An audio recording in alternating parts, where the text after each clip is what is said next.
Hello. So, Copenhagen Suborbitals, a Danish rocket launch company thing, is launching today. I just woke up, 6 hours of sleep, and they're on hold. So, but it's all good. We're just gonna chill out a little bit here. I hope that they're all good with me being here and live streaming instead of them. And so I just need to clarify, I guess, that I'm not gonna make any money off of this. You can really hear my voice that I just woke up, huh? Okay, but yeah, I've included a little description in the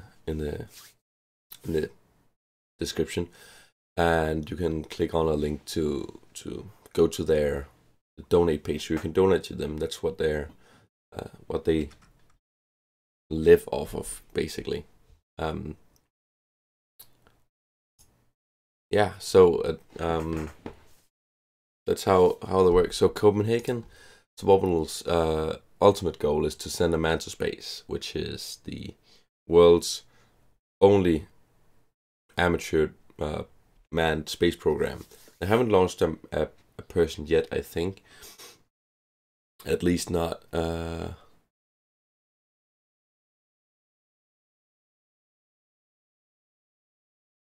that's just a list of suborbital flights that are manned, not them.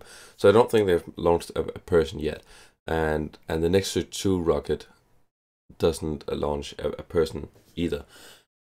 But it's a demonstration of their most advanced technology yet, which I think is very cool. But yeah, the ultimate goal of Copenhagen Suborbitals is to launch a man into a suborbital trajectory. So just a hop into space and then down back to Earth, not into an orbit, being in space continuously. Yeah,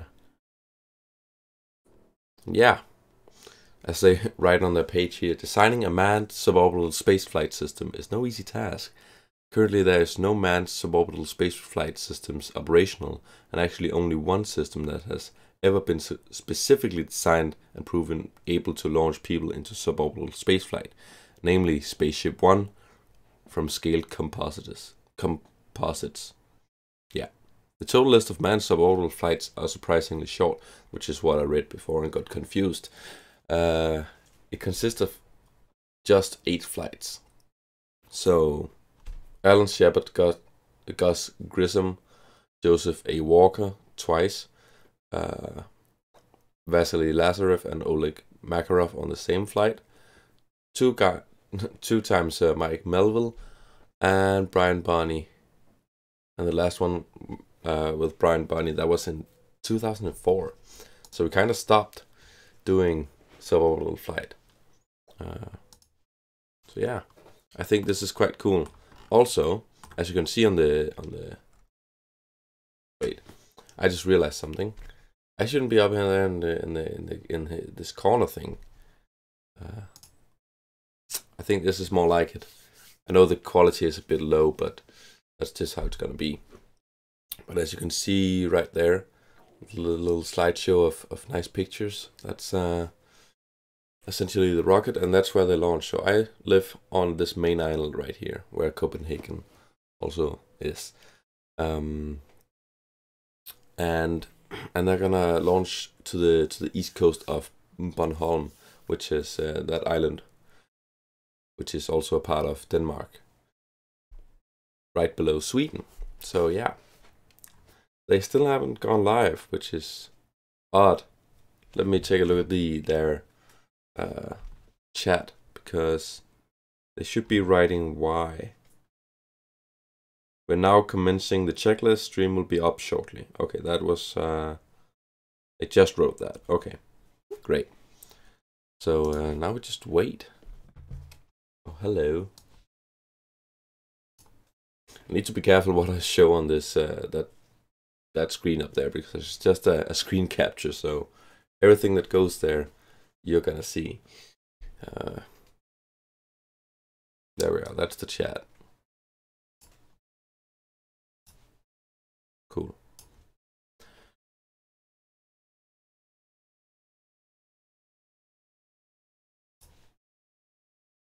No, wait. I'm not even using the restream, so I can't.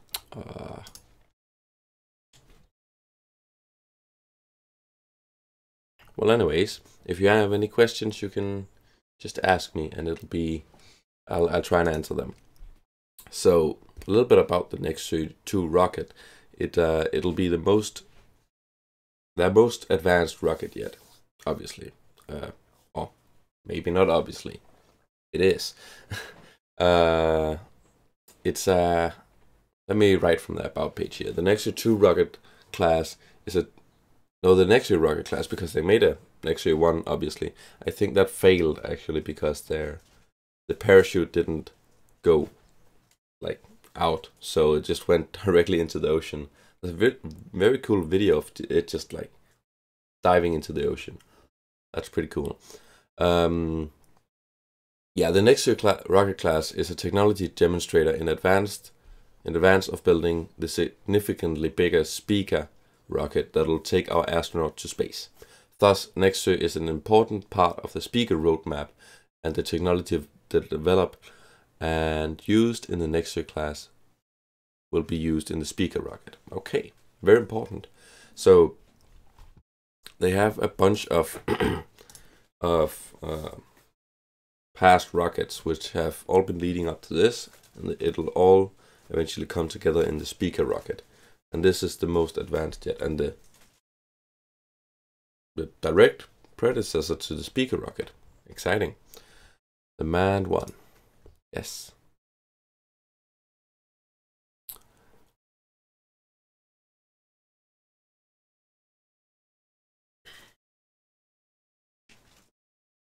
So let me take a look at here. So their main engine, the BPM-5, has a nominal thrust of 5,000 newtons. Let's take a look at how much the Falcon 9 Merlin 1D engine, yeah, Merlin 1D. So let's take a look at how much thrust that has.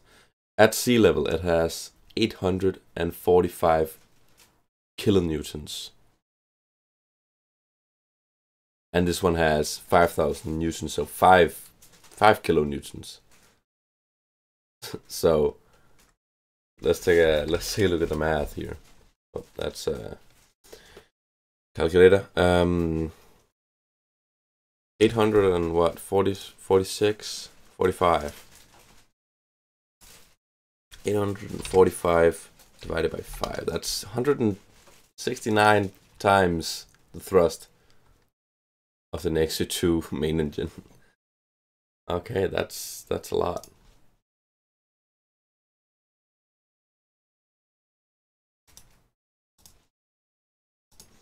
Cool, come on, Copenhagen Suborbitals. Let's see if they've tweeted something. Or maybe they wrote some more in chat.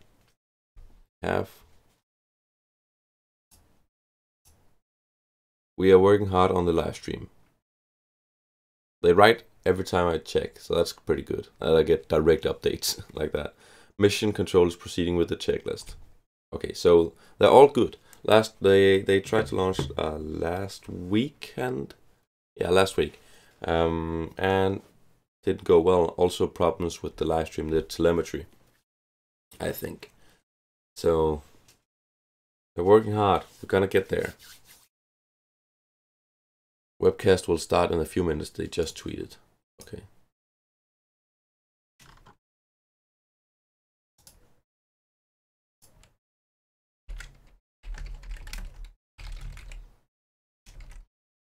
I'm just gonna write them and ask them if it's okay that I'm streaming.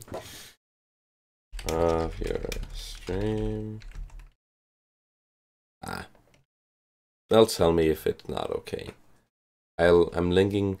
Maybe I should link to that webcast as well. I'm linking to a bunch of stuff.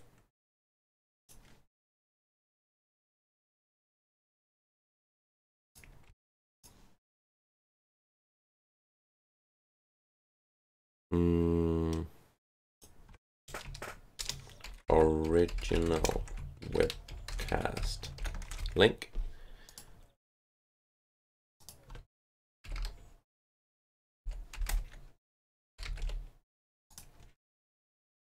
There we go. So now we have a link to them as well. Yeah, come on, Nexø rocket. I don't know what else to say. If you have any questions, if you just joined or something, ask them. I'm ready to answer as much as I can. Oh yeah, there's a series of videos on their about page of the Nexø 2 rocket. I watched them like a little more than a week ago with just before the launch was about or supposed to happen a week ago.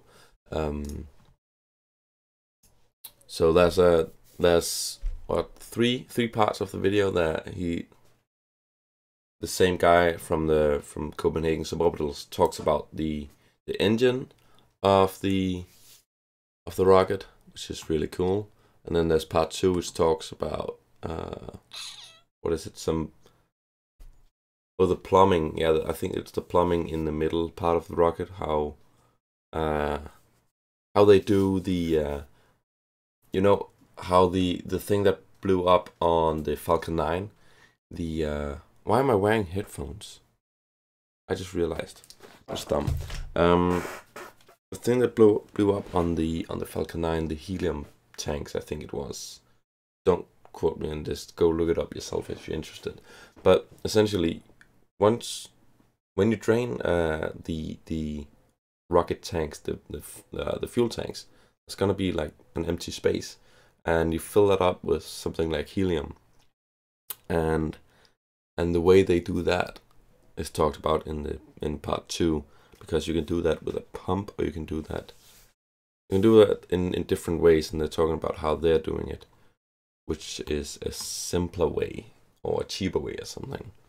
And then there's the part 3 which talks about the nose cone, where the parachute is, and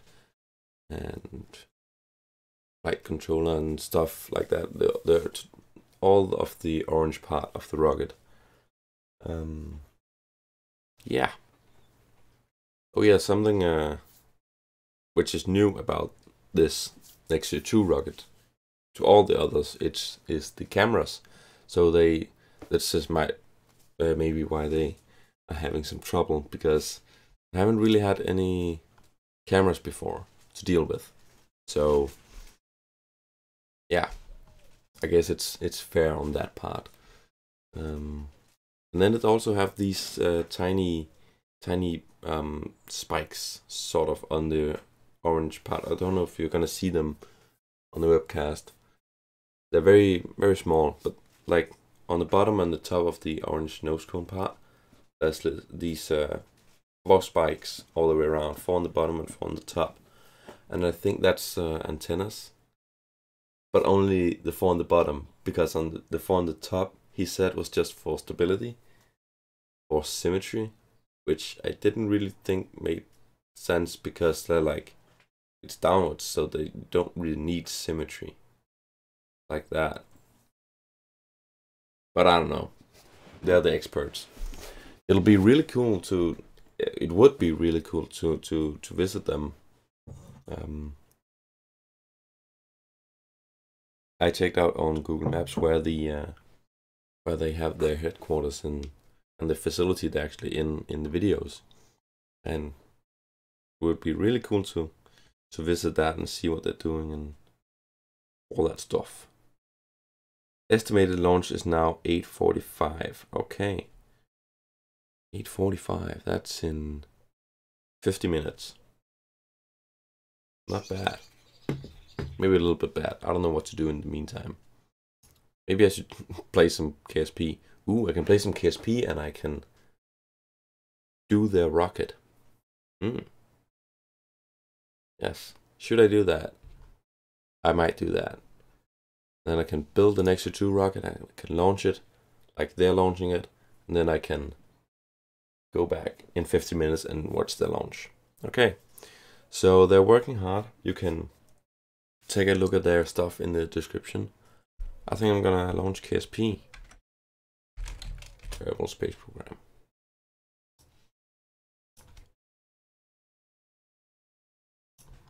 Yeah, there's also a neat little video on their on the about page of the Nexø 2 rocket, which shows an animation of the Nexø 1 flight where it just goes up, doesn't deploy the parachutes, and then goes straight back down into the ocean. There's also a video of it just hitting the water just like that, piercing through. It's really cool. There's actually some parts of the Nexø 2 rocket that was on the Nexø 1 rocket, and I have no idea how that survived. Looking at that video, it was just like, how can you use anything from that rocket? But they did, which is really cool.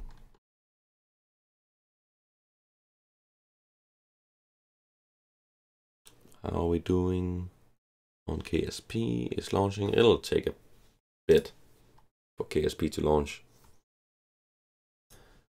All right, there's actually a lot of videos on that chat. On that, whoa, they've made a bunch. Okay, cool. So yeah, again, they're on for 8:45 of the launch, and I think they're gonna start the webcast before that, but I don't know. We'll see. I'm gonna build the Nexø 2 rocket in KSP, and we're gonna launch that, and we're gonna see how it does. Maybe if we have time, because it's a quite simple rocket, maybe if we have the time, we can build the Speaker rocket, which is their eventual manned flight.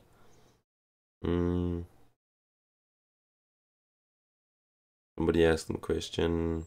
So no stream today. We're still working on it, so hopefully very soon. Yes. Still on for the stream. Still on. Whoop. I got some sound there. Ooh. Why have I no sound on my...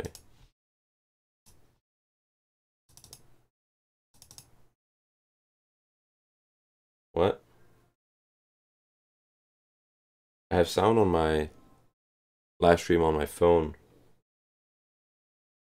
Ooh, that's cool though. Why have I none on this?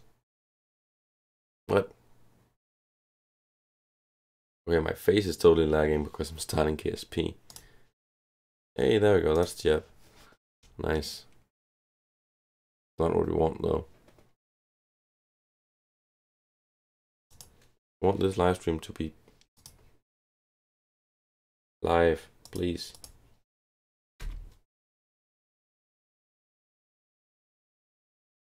Mosaic feeds, maybe that's why they have, maybe they have 2 live streams. I saw there was 2. Yeah, here we are. This one is live.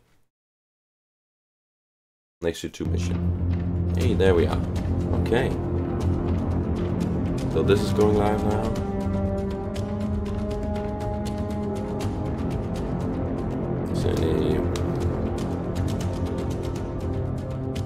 Some very ominous music, okay.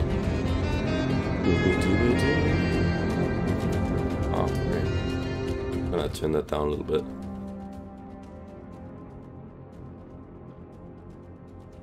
Very nice. Okay, so that's probably just gonna keep running a bit.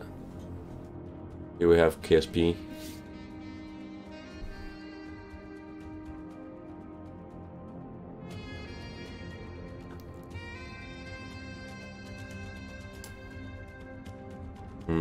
What's the most interesting to watch? This or KSP starting up? I don't know. I have some coffee right here. I think that's pretty darn good. I don't know about you. Is it early for you guys too? We have somebody watching. I just realized when I went to bed, it's like 1 a.m. that they launched Oh, they were supposed to launch at 8 to 9. So I had to get up at 7 to get all this ready. And oh damn, I didn't get much sleep. But it's all good. We're here now. The webcast is lagging, but I don't know if it's just on my end. Remembering ladders, module managers.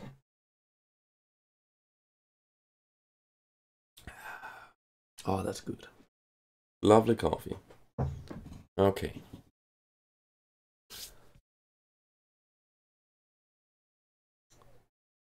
So we peaked at like 4 viewers, but I think and they left again because they're not really my usual audience. But that's cool. It's all good if you don't find it interesting.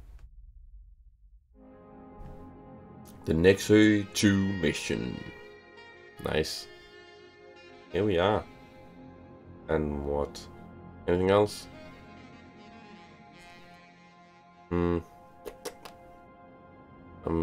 I'm gonna have to be ready to move my my slideshow.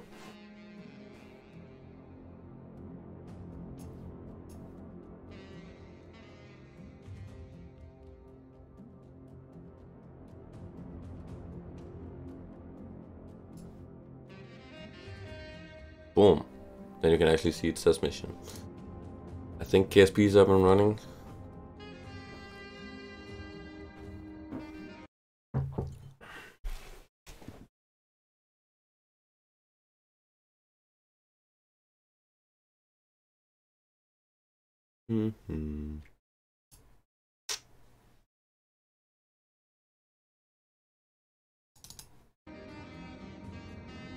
Oops.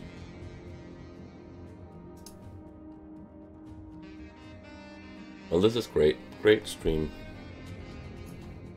Yes.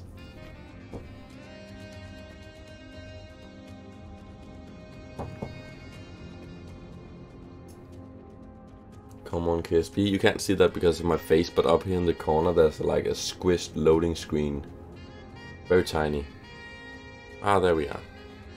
I was probably gonna go out of the lovely, lovely times.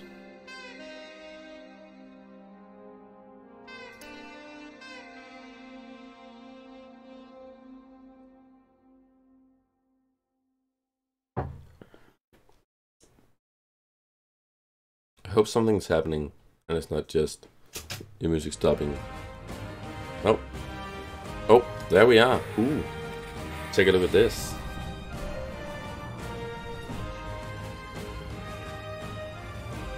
So that's the Nexø 1 launch. There they are with all the boats and... That's funny because they're speaking Danish. I like that. Oh, hello.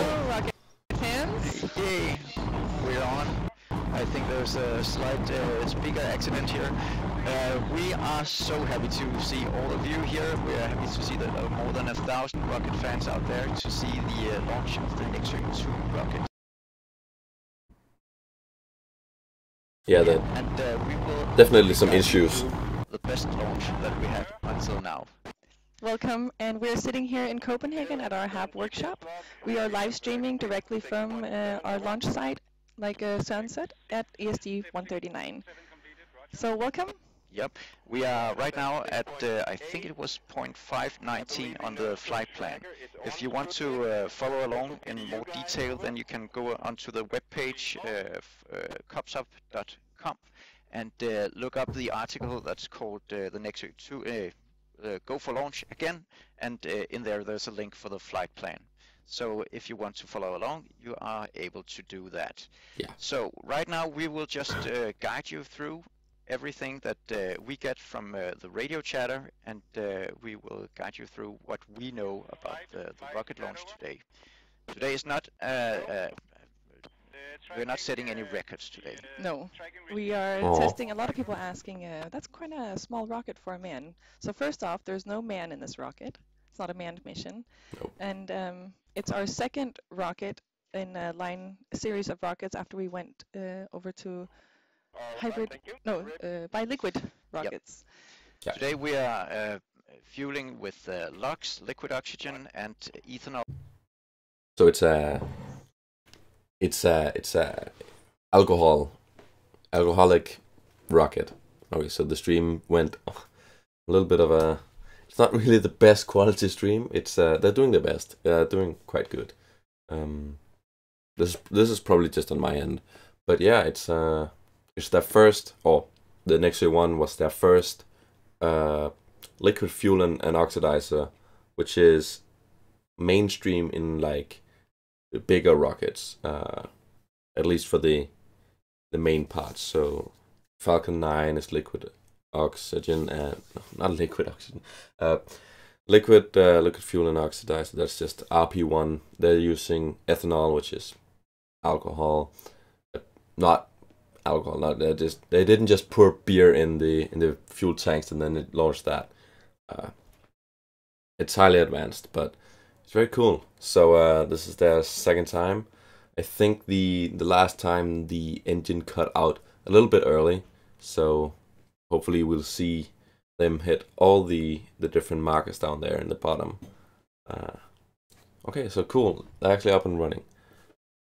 The stream is very bad. They're doing the best.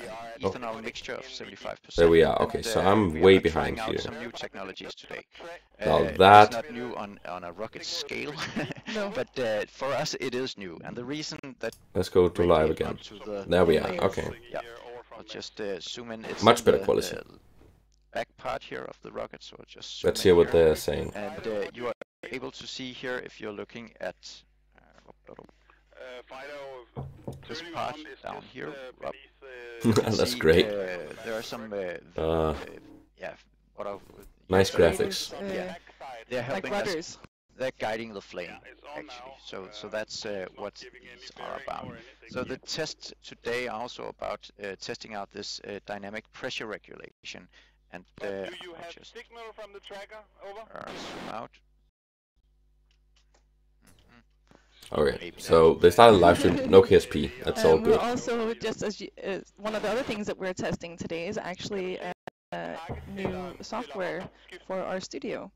So it's not just a rocket that's being tested. So that's We are also that's testing our studio. 3 cameras on the Up here in the top part, that's where the main component of On the rocket. TPR system is. That's a tank with helium that is pressurized so that we can guarantee that there's a constant pressure during the flight. Yeah. Today the flight will be around 45 seconds, so during that time it will burn approximately 2 kilos of fuel per second, and in total we will have fuel mass burned that is around 114 kilos. So quite a lot of fuel is being burned, and we will hopefully see it rise high into the sky. Hopefully we'll go supersonic.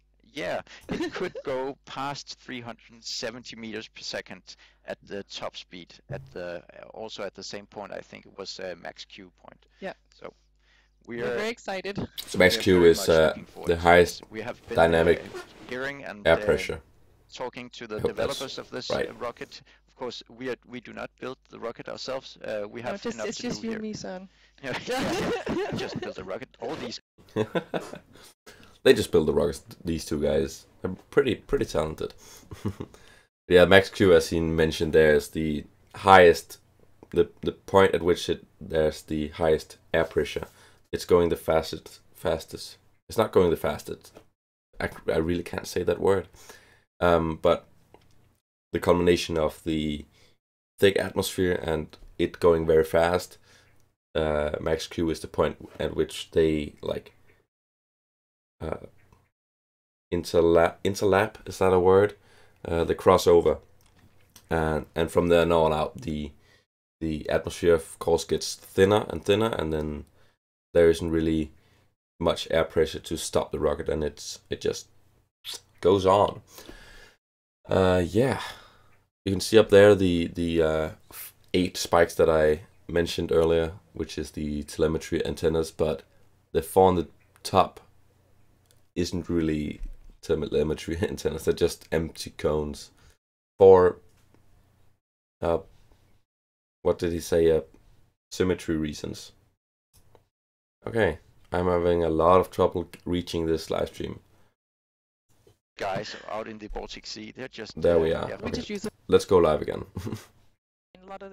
We each do something really unique and bring something unique. I really to hope the there's not workshop. going to be any And I problems wanted to on use launch. John also to interview quite a few of our personnel, but it seems that we are running out of time, and we have to cut out our interviews for today. We'll see if there's time, then we'll do some interviews, but otherwise we'll just follow along and see what it is that all of you guys want to see. Hopefully a rocket that flies high into the sky, about 13 kilometers was the last number I heard, but we can't know for sure what the We did exact number is. calculations up to 14. Yeah. So if we then we'll get Whoa. it back. From that apogee, the highest point of the flight, a loot as a type of parachute will unfold, and it will drift for a while until a real parachute will unfold, and then the rocket will hopefully glide down. I don't know if any of you saw the last rocket, Nexø 1. Nexø 1 launch. Yeah, we had a malfunction with An the anomaly with the parachute, so it actually They're came cute. down quite a bit more fast than we expected. Yeah, it was I want to say that our parachute team is doing an excellent job building and designing the parachute system. So it's not an error with the parachute. It's simply that our rocket was deploying the balloon too fast. Yep. Right. No So signal. it's a timing. It was what? I think it was Anyways, yeah. So they're using a balloon. So not a parachute, a normal parachute. Drift, and I think the last number was around 3 kilometers. It's one of the things that has been proposed that SpaceX could use to recover their upper stage. From the weather for No, not really. A balloon, because, that is. I got it from an article I read a couple of days ago. Okay. So I don't know what the weather forecast says today. But today we also. So they're on the next launching from the Baltic part. Sea. Maybe we could talk about why we do They're that. starting to Maybe fuel we the should rocket show now. a map Yeah. of Nice. where we're located in relation to our launch site, and many people don't know Denmark so well. We're a small country. Yeah. But, if we can call up the deployment map, it's file number 01. Roger. Roger. So We are but we're a launching. very happy country, even though we're small. Oh yeah, very happy. We also our media love to underline that or stress that we are the happiest We're so people. happy. Oh yeah, all the time. It's So because we get to build rockets. some of us, 60 of us in Denmark. I know there's quite a lot of. I love this. This is great. Let me take a look at the comments. And I saw that Scott Manley, a certain Scott, was in the comments of their live stream. So good to see that there's some international recognition. I knew there was. The Everyday Astronaut had also commented on this and mentioned that he might be live streaming it, but I don't think he is. Otherwise, I would be watching it. But he's not home right now. I think he's on a little trip.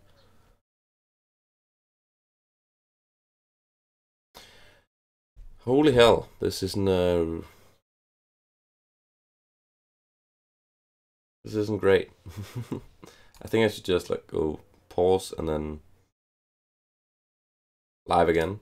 Marine traffic. There we are. And, Okay. if you want So that's to Bornholm, go, the island just below marine Sweden. traffic webpage, and you can also look at air traffic. I can't remember that name. That The air traffic control is called flight radar. Flight Radar 24. And you can look it up and follow along as you see that traffic is directed around this launch site.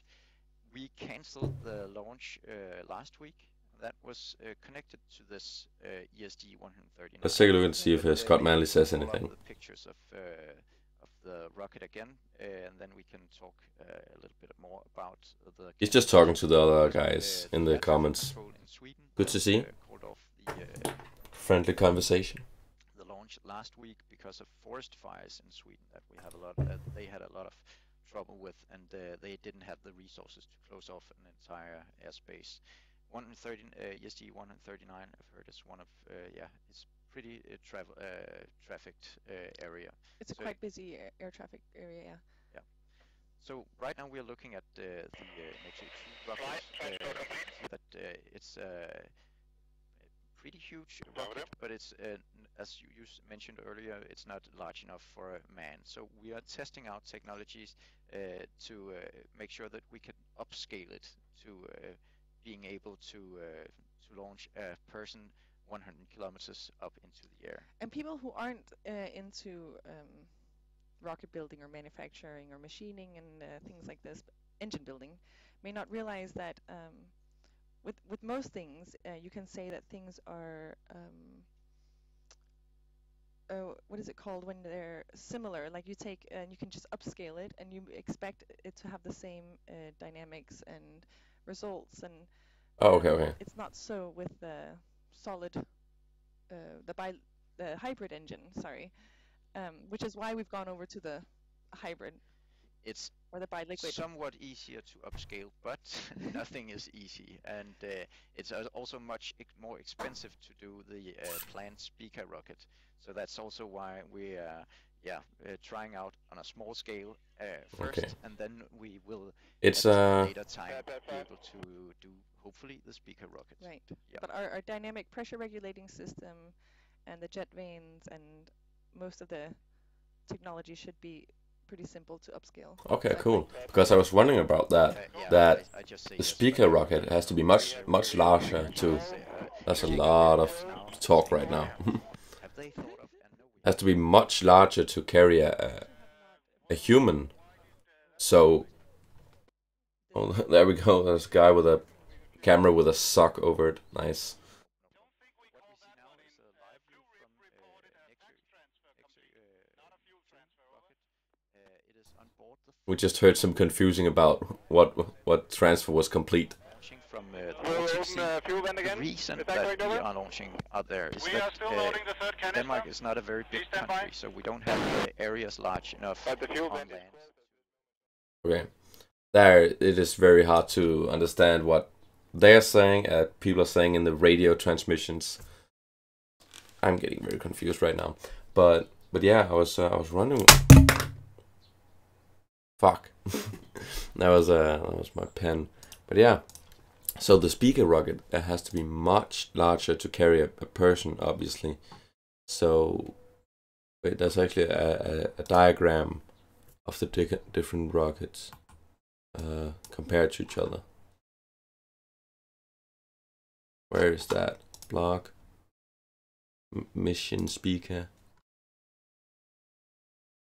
Where is that? About us? Yeah, here it is. So the speaker rocket is like twice the size.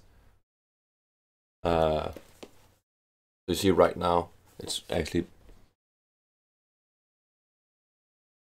twice the size. Yeah, that sounds about right.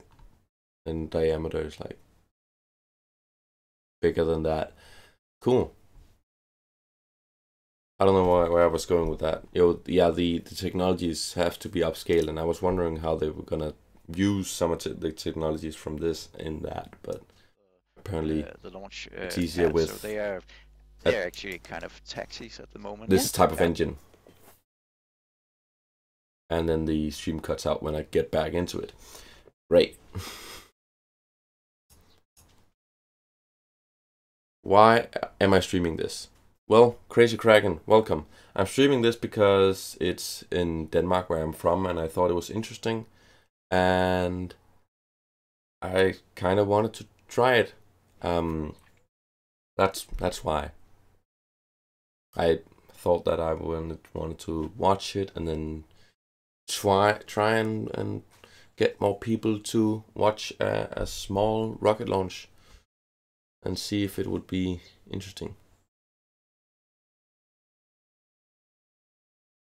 This is not the insomnia present I was expecting, and it's okay. Yeah, let's try and go live again. It's cutting out all the time. Update us all. Look at that. Okay.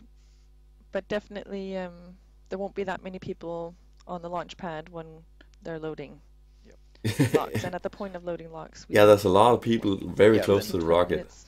Actually, the guy loading locks are responsible for loading locks. That's the guy right next to the Nexø 2 rocket right now with the yellow helmet. Nice guy called Rune. He's responsible for that. And then we have Bianca to the right of him. She's an all-round networking person. Without her, you wouldn't be able to see any of this, probably. She's very, very skilled with networks. Then we have right of the railing. We have. I was very confused there because they started saying her and she, and I thought they were talking about Rune, the guy with the yellow cap. Yeah, so we have different video crews. We have streaming, which is what you guys are seeing now, but then we have a media team. Photographers for still pictures, and as a mathematician, physicist, when I first started here, so I thought I kind of grouped everything together. So when they start loading the liquid oxygen, they're gonna get all the people off of there. I realized that it's quite specific, actually, and it's quite structured, and the logistics is quite deep. Yeah, and then we of course then do we're at a lot of specific 13, plans reestablish moisture free. the reality comes along. Yeah, which is also really different than what I'm used to. In the back there, what Is that a pad transfer? I don't know. I can't see It's pirates. what boat it is. We have some people coming and stealing the rocket. They have no idea who these guys are. That's great. Let's see. Copenhagen Suborbitals writes, Wi-Fi link from 35 kilometers over warm sea built from COTS components.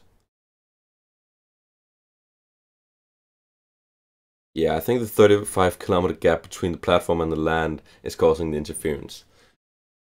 Yeah, okay, that seems reasonable, I think. The stream on my phone is a little bit better. Probably shouldn't have my own stream, this stream, and on my phone running at the same time. I just like seeing the comments on it, and I can't really do that here. But I'm gonna close that down. I'm gonna pause this for a second. Try and get But let's a see if decent we can get if we have time.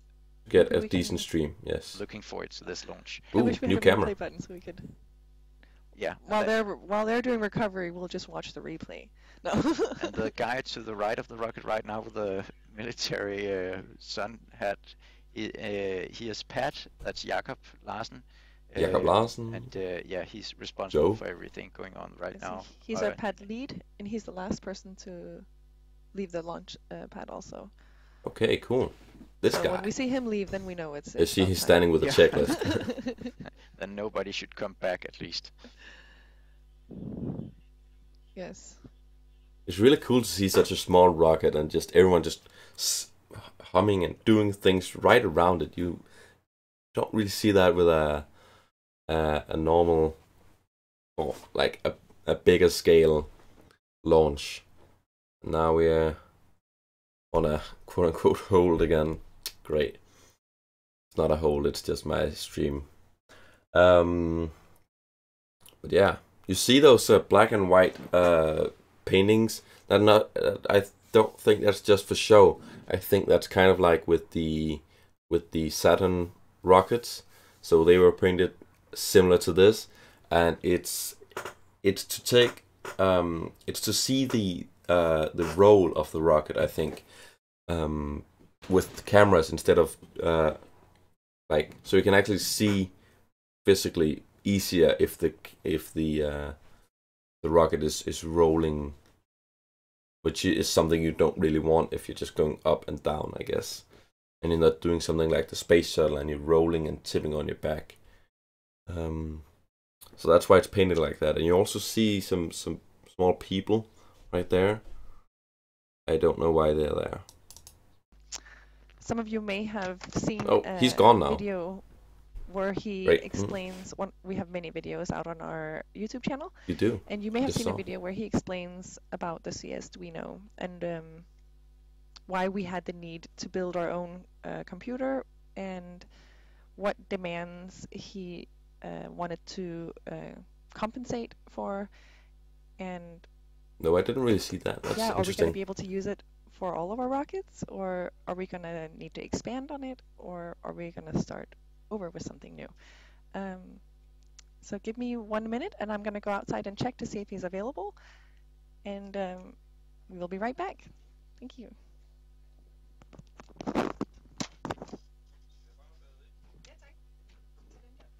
You're still in frame. Oh well, there he is. That's Hello, the guy Paul. on the live on Thank you the for coming in. videos. Let me just make sure your microphone is. There you go. Ta-da. Thank you so much for Welcome. joining us today. You're welcome. I know it's not your favorite thing. No, it isn't. No, but we really Flight- want to flight pluck pad over. your brain, and I'm sure there's some people Go. that have questions for you also. Step 6-2 But completed. I would like to Launch start with, rail transport why clamps did have we been removed. Over. have a need to Alright, build then our you'll own go for computer? 6-4. Lost Oh. insulation. Over. Great. A couple of Roger, years ago, we initiating used step the- 6-4. That telemetry, the callouts We had, are really loud. Well, a very time-consuming little mishap with a mechanical fastener that short-circuited the board, and so we found out that the original Arduino simply ain't suited very well for our use, mechanically speaking. So we decided to design our own circuit board. It's more or less the same as the electronics is more or less the same as your original Arduino, the Arduino Duo model. But we did a circuit board which is much more suited for our purposes. Is it- mechanically speaking? So it's stronger. It's well, there's more mounting holes, and they have like been spaced out and so on. So So does that mean you're able to implement further designs on it than you would have been able to on the prior model? We did implement a lot of level translators and ports, and especially serial interface ports on our own design, because we knew we would need that, and in that way we avoided using a lot of. I have absolutely no idea what they're speaking. Oh, I know that they're talking about the flight computers, and they designed their own, and if they're gonna be able to use that on future rockets, the speaker, I guess. But I have no idea about what he's saying, the specifics of it. Or others through serial connections, RS-232, I think. Oh, sorry, it's RS-485. If we had been using the original Arduinos, we would have to add all these ports onto every one of them. So by using our own, we implemented all the ports on the same circuit board, and then we didn't have to add on all the time. Does that make the communication between the different? I'm not a software engineer, so Neither am I. I feel like I'm out of my wrecked. water, or out of comfortable water. But so does that mean that it makes it easier to add on? Let's say, for example, with this rocket, we wanted to add a dynamic pressure regulating system. Mm-hmm. Was it easier because we had our CS Duino? Would it have been a bigger project to add it on with the setup we had before? It would have required a bit of extra boards to put into the boxes, so it made it a bit easier. And also we were sure that the way we implemented it would be mechanically feasible for use in a rocket where the environment is very harsh with vibration and all sorts of nasty stuff. Of course. That's something that regular people don't really think about when you're shopping motherboards. It's something that you don't have to care about because it's not present normally. So will this CS Duino, will it carry us through to our next rocket, or? No, it will not. We have used it for the Nexø rockets, and we have found out that instead of using a lot of serial standard communication, we would rather have an adaptation of Ethernet. So Okay. we'll make a new computer for our own use, and it will be based on a processor which already has an Ethernet interface integrated to make it as easy as possible hardware-wise to implement it with I think it will be two Ethernet interfaces, Okay. so that the different computers will communicate through that instead of the more old-fashioned serial interface. Is that because you experienced that you had wished that those design had been implemented on the CSduino?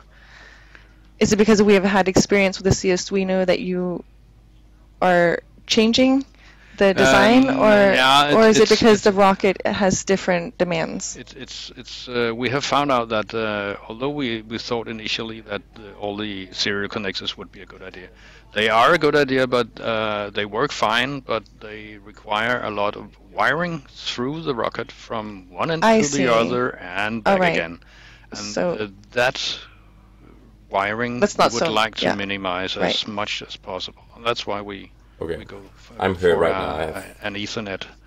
very little understanding of what kind he's of saying. communication instead. Are we you can excited probably- about that? More than me. Well, we haven't started design on it yet. We have only Ugh. started thinking Talking about it, yeah. Yes, he and probably talking understands and more of what finding he's saying what than I do. processor should we use and can we use this and that and so on. So it's still on I'm on the curious. concept level. When you're designing or talking about what could be feasible and what could be good and what would be bad, do you then think about our other departments like the capsule team? How much electronics do you then say, okay, how much will you guys need of this in to make your capsule work? Or do you first yourselves think about what and then later check with the different departments? Well, we try to anticipate, and the way we'll do it now, That or camera in the back is all over the sorry, place. is that we'll, instead of having a lot of sensors hooked up to one computer and have a lot of rather long wiring from this computer to the sensors, and the sensors have to be placed where they have to be placed because they are sensing something Sensing very, something? very specific. Right. Then we would, because we are having fewer wires for communication between computers, we will have more computers which will have local sensors, so we will place the Okay. computer where the sensors need to be, instead of having wiring between the computer, where it's nice to have that one, and the sensors. So it's like we're just, it's kind of like when you reorganize your politics in a country and say we're moving this ministry over here. Oh, you might say that, yes, but we'll have more computers and we'll have less wiring, and Less wiring. that will Optimize the we design. think that will be a benefit, and that will also be easy for the capsule people to say we need these sensors, Right. and we need them here and there, Right. and then we'll just Are you say, guys okay, interested no in what they're problem. saying? We'll give Because you a computer to put here for those sensors, It's and cool, another but I computer have if that's absolutely no idea. far away from the first one. You get another one for these sensors up here, and then we just have an Ethernet connection between the two, and they'll communicate that way, and they will then be integrated in the overall environment of computers. Right. Because we'll always have one main computer, so to speak, which will collect all the telemetry data obtained from the sensors, So they're which done will be loading the sent fuel. to ground. In the, They just lost their voice there. Okay. So essentially what he's saying is that for the next rocket, the Speaker rocket, they have more computers and less wiring because they're using Ethernet instead of something else. Which all sounds very nice. And then she tries to understand, and me too. And That's it. They're done loading the fuel, so that's good. And then I think it seems like there's going to be like a pause before they start loading the liquid oxidizer, and then they finish that. Then there's a pause, then they pressurize, then they finish that. Then they get a go or no go. Maybe it jumps to that. Maybe it's like in the beginning where it like fills that out instantly, but I don't want to wait for that long for this. Okay, let's try and get it up and running again. Even as you're learning, I'm also learning at the same time. And I'm not sure what's going on with the status of the flight plan, so I think I need to get Søren back in here. But I know you have a family in California. Did you want to make a shout out? I hope that Don Sørensen is watching. He's probably up late. He's in Santa Barbara, California. So he's following us all the time. Well, hi Santa Barbara. And I also have California family members, so hi to all of you guys. Thank you, Bo, for coming in, and it's always a pleasure to have you. Hopefully we'll get to interview you again another time. We'll see. Thank you. Bye. And we get Søren back in here. Hopefully he'll have an update on the flight plan. Yeah, so right now we are just before we're in 0.66 in the flight plan. We are just prior to LOX loading, so we are very, very close right now. Maybe we should introduce the bottom part of the screen of your live stream. We have the flight plan in a condensed form. You can see that the status of the mission right now.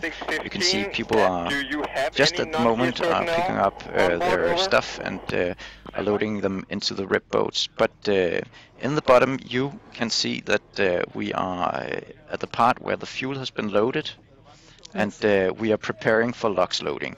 And when LOX liquid oxygen is being loaded, then there should be as few people as possible on the launch pad. Okay, so that's why there's a gap. It's the part where the rocket goes from a fueled rocket to a dangerous fueled rocket. Right. So Pressurized. Yeah, because what we do when we launch a rocket is that we do it's a control explosion. Actually a long explosion that pushes up the rocket. So we don't want to be near the rocket when LOX has been loaded. So we probably should see some personnel transfer going on as we're getting ready to load LOX. It's a controlled continuous explosion. And I think that right now Rune, he's pushing around some crates. Rune, he was the guy, bald guy, very big. He's always wearing a yellow hard hat. Yep. Right. And he is he's the guy who is preparing the LOX tank right now. Okay, so you see that they also put this like cylinder outside of the rocket. I think that's listening here on the to radio. Keep the LOX cold, I guess. And then they got to remove that before. Is that did you hear?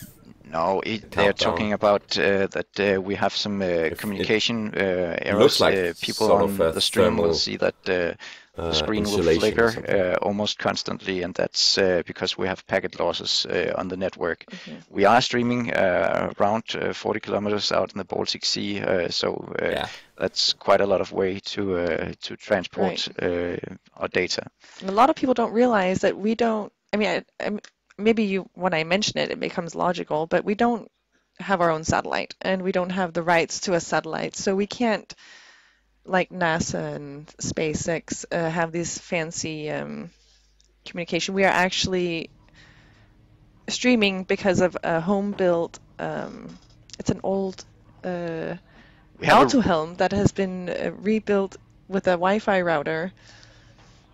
Wow. And we have a whole video out on our YouTube channel explaining exactly how we're able to stream from our We're streaming through a relay station in Bornholm, and where we get our signal to Copenhagen from that relay station in Bornholm. And that's actually incredible. We have home-built antennas and all sorts of cool stuff there as well.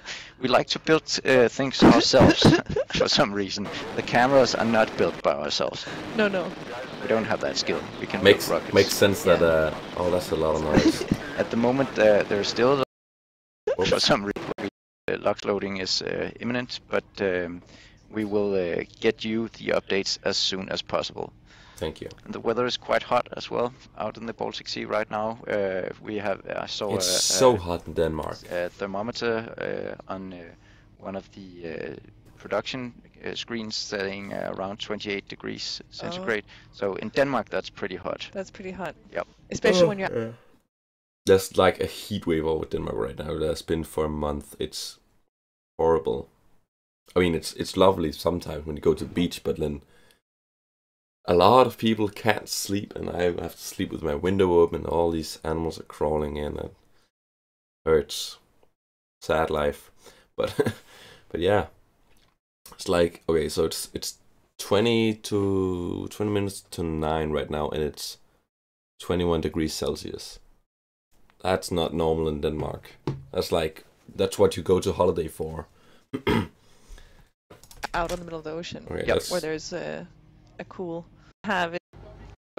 The update right now that Now there's a no Zebra production wireless evaporate. yeah, image a lot in the of bottom there. evaporation and You can't nothing see is that wrong because of when my we get to fancy that point.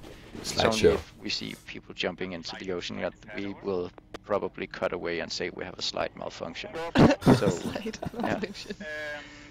If people Actually, are jumping we for their are, lives, maybe One a of the slight things is that malfunction. when you were an amateur group, is no one is forced to come. No one is not happy about being here, and everyone has really done their best to meet all specifications, protocols, demands, go no go checklists. And people are using their vacations for this Yes. rocket building, so it's I canceled my vacation, oh yeah. so I know a lot of people did. sorry, So, Italy. Oh, she's not happy about Sorry, that. I it's think a lot of people are Italy's always actually there, but you know, quite happy. Yeah, how It's, could you it's get cool to stuff. launch a rocket? yeah, Nexø too. That's a better option, I would say so. Yes.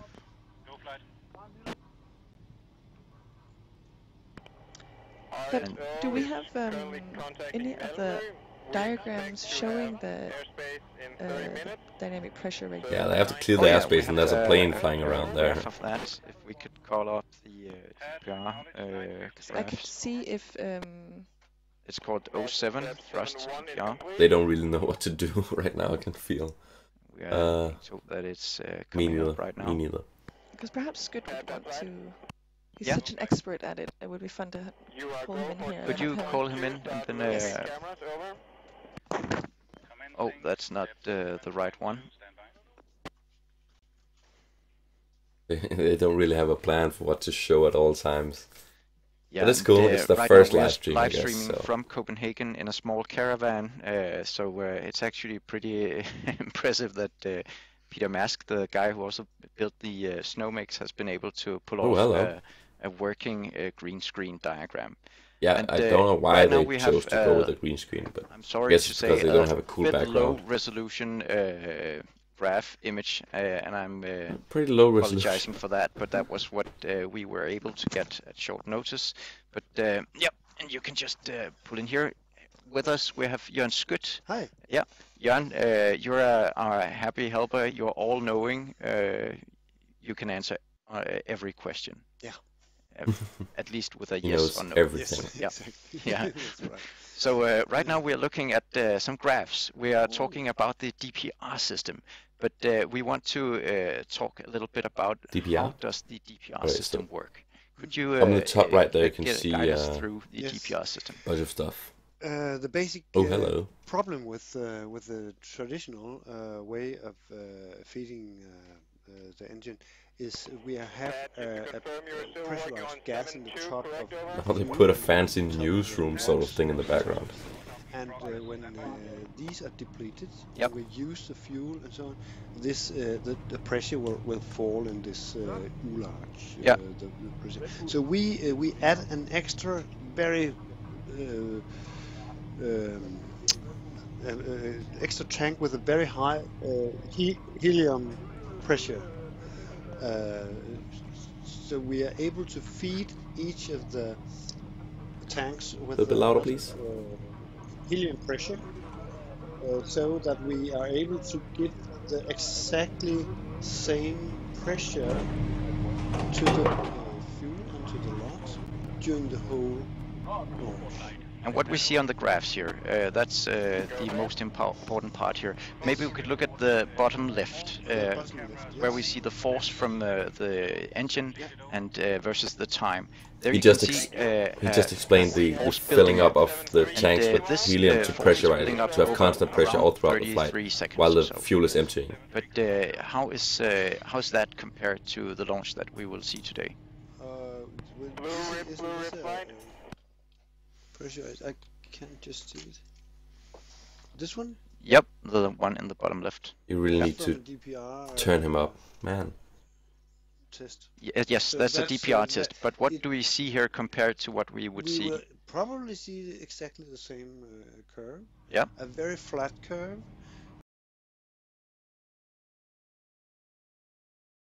They're talking just by each other. He's asking one thing, and he's like, "Yep, that's the thing." But what is it? That's what it is. I don't know what it is. It's like it's a curve with force and time. So I guess it's the thrust of the rocket. Like it's throttling up, and there's constant thrust all the way up because of the constant pressure that we have gotten by the that the helium tanks help to keep, and then it cuts out, and then the thrust falls very quickly, like less than a second, yeah.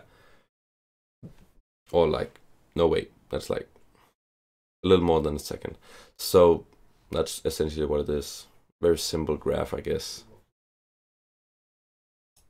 Exceed what today we will see a burn of 45 seconds, yeah, approximately 45. Yeah, maybe a bit less, but let's see how it goes. It is longer. It's a long burn. Nice. As you know, the physical engine or the motor inside this rocket has actually been used before. Oh, it has.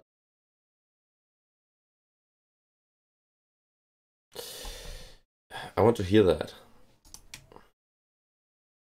Yes, we are almost like SpaceX. Yeah, so we test our engines beforehand. Yeah, it was the exact motor that was installed in Nexø 1. Ah, okay, so that's one of the parts they recovered from Nexø 1. In the Cool. sea, yeah. We took it out and looked it good through and installed it on Nexø 2. Okay, so it's actually the same engine. Exact same engine. That's funny. And I can just briefly update you that we heard on the radio before that we should expect to be ready to launch at 9:15. And we also can say that right now we are ready for LOX loading. That was the latest 25 information. minutes. Also, we have. You should expect that the bottom timeline, it's gone now from our feed, but here it is again.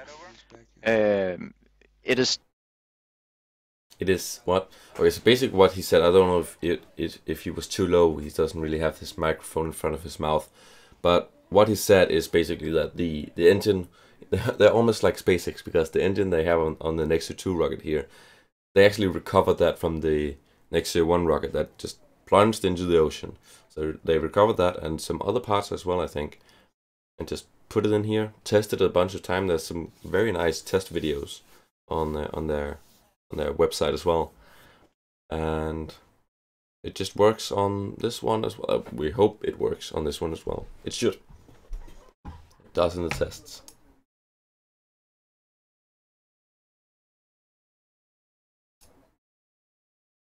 Let's try this again. We have to let the tank cool down first, but then if we are too late, we are taking too long about the preparation further on, we will boil a lot of the blocks off, and that's not a good thing, because we have to refill it and so on. We wanted this tank to be as full as it can be. Yeah, maybe we can call up the graphics of the rocket is split up. Yeah, it's made by a graphics artist called Carsten Olsen, and he has done this beautiful split image. That camera's all over the place. I think what he's Carsten Brandt, sorry. Carsten Brandt, yes, sorry. Okay. We have a lot of Carstens here. Sorry. Yeah. That's another guy on the team. And turn him up we now. will hopefully get that image up right away. But in the rocket, then that's the graphs. The graphs, we need the cut up Nexø 2 in a cut up state. This one and down the corner. Let's also get a small image of the Nexø rocket live instead of looking at us. Yeah. So we can look at the rocket right now. Yeah. And we'll see that we have a fuel tank sitting above the LOX tank. Is there any reason for that you know of? They cut out. I don't know the reason of why they might be switched around, if that's what he's referring to. But that what you can see here is that part right here is essentially where they have the insulation or something that they just put on. That they was standing and messing with, and that's to keep the liquid oxidizer cold, so it doesn't heat up and vent out, as you see on SpaceX launches, especially because their liquid oxidizer is very cold. But yeah, they don't want it to vent out, and because then there's less in the tank, and they have to fill it up again, especially if there's a long hold or something after they've filled it up. Like, it can empty a bunch and you have to fill it up again. You don't want to do that. So they fill it up and have that insulation to keep it cold, and then they want to launch as fast as possible. I think that's basically what they're referring to now. That will be ripped apart. And the nose cone will fall off, and the balloon will come out, and it will stabilize the fall of the rocket, so it the nose cone won't be will so be erratic apart, as I we guess, usually see falling rockets. Yeah, and also we have a lot of a new antenna system built for this. Yeah. It's wrapped around the rocket. Yes, it's a new. I don't know the exact details, but it's very, very new system where we have wrapped antennas around the outside of the rocket. Very interesting system. It's the blue part you see on the top of the actual rocket. That's how it's called. Pictures from Sputnik on the sea. The reason it's wrapped around is to get a longer antenna. Number of flat antennas. I don't know how that works, but the longer the wire is, the longer the antenna. Camera, but on the other camera, and the better it we're works, actually I guess. able to see this blue part, this antenna that is wrapped around. Yeah, it's called wrap around antennas. And you can see it. It's in the top part, in the orange part. You can just see that blue up here. Top of the rocket right now in this image. Yes. Okay, and then we have some more man loading off to the there we go. That's main boat here. So nice yellow. We expect, there you can see that. As I said before, that LOX loading will. You can see that insulation right there that I was talking about, right around the LOX tank. Okay, we're on a internet hold, live stream hold again. Yeah, so yeah, they wrap the antenna around it to have it be longer, and that makes for a better antenna. I don't know how that works, just as well as he doesn't know it. But I saw a circuit board. It was not related to this, but it also had an antenna, and that also made the antenna go like this on the circuit board to use all the space, and that made for a longer antenna, and that somehow works better. I don't know how that works, but it's rocket launches cool. And see us build the larger rocket, the speaker rocket. Then please remember to support the project. Yeah, do. We have actually some images of the speaker rocket, the planned rocket. Yes. But we call up the 08 image, and also then we have a lot of speaker, a lot of images here. And as we wait for that, we can say that, as we mentioned earlier, maybe not everyone has heard because you have attended this streamer later. This is a pre-state for a larger rocket. Yeah.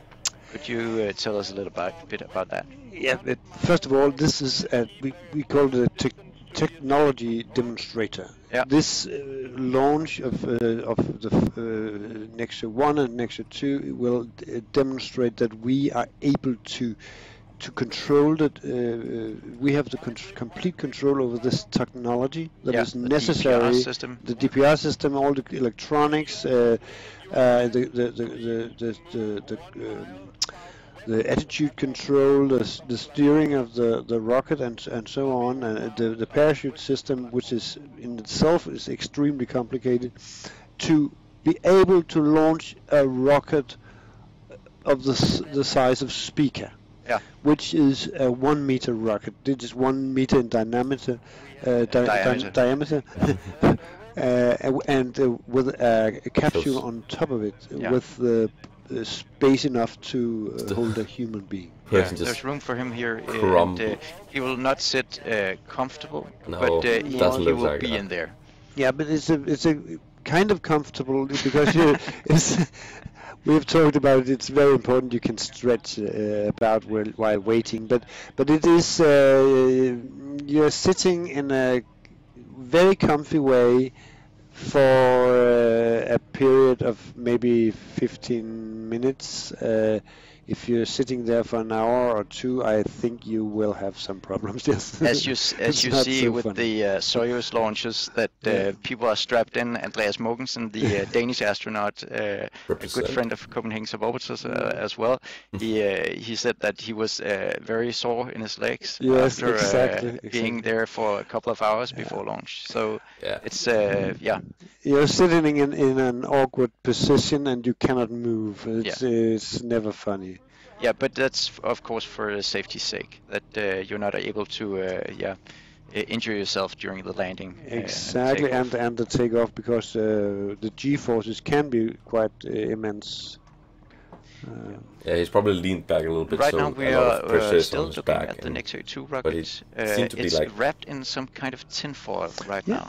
Why is that? That's an insulation around the LOX tank. Got it right. We have, as told, we have a very high temperature difference between the weather outside at 25 degrees Celsius and the LOX, boiling LOX inside at minus 183 degrees Celsius. Not boiling. What he said. Meant to say. We don't want the LOX to boil off too early, because we have to fill it up all the time. We want it to be full when we launch. So we have made an insulation which is ripped off just before launch. Okay, so that's the last guy on launchpad that are taking off that. Yes. That's kind of exactly what I said. We could have made it with wires that would rip it off physically, but that meant we had to test that part in an earlier system to be sure that it wouldn't destroy something else. Yeah. So we have chosen the easy, trustworthy way.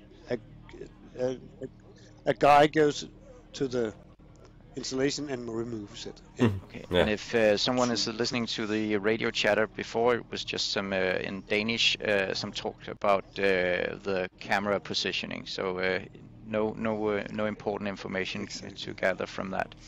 So also we have, I just want to mention that the beautiful drawings of the Spica rockets before were drawn by Jonas Linell, another of our graphic artists. Yes. Is also some very beautiful images that he makes. Very nice pictures. So right now we're just waiting for a new status update, and you guys at home can be sure that we will update you as soon as we get some more information. Thanks, because not much is really happening. Could you tell us what's in the box they are opening and closing? Is that box removed before launch? Most of the material. Just a second, I have a problem with the sound here. Just It's aluminum or oh, it a said wooden box. wooden crate. That will be that will stay on the Sputnik. Okay.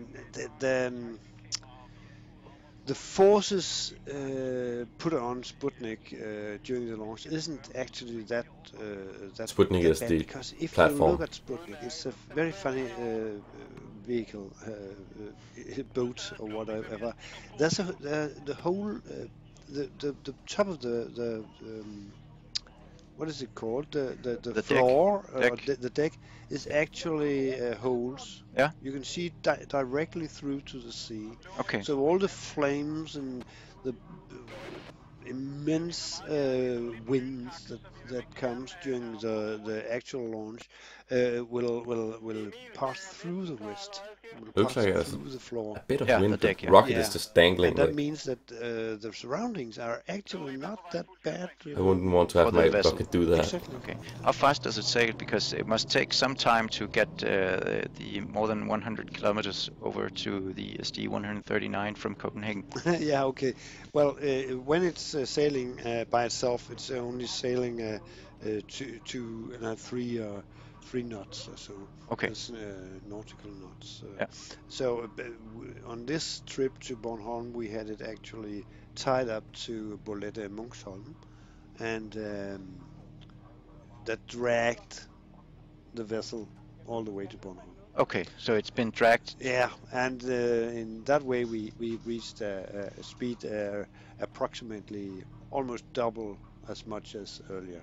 Okay, so Nice. it's still quite a lot of time that it takes to get over there. So yes, A couple of days that we use for transportation That and is- logistics, and people are taking off there, almost the entire week to prepare for this. in this case it was the whole week for some of them, because we wanted to launch last weekend and didn't succeed because of events in Sweden with the fire. Yeah, we have forest fires, Forest as mentioned fires, earlier as well. We have Oh, okay, so the air that's why I traffic thought it control was in a Sweden is, telemetry error. cancelled it. They canceled it because they had simply too much to do with all the foreign planes helping with Okay. Okay. There's too many planes Okay, going in, we have an I guess, update with coming water up. to stop the forest fires. Okay. We Sorry to still hear have a Sweden. lot of guys out on the platform. As you Yeah. see. When the thing is getting really serious, we see that people are removed from the platform. Yeah. Because we can only have very essential personnel on board.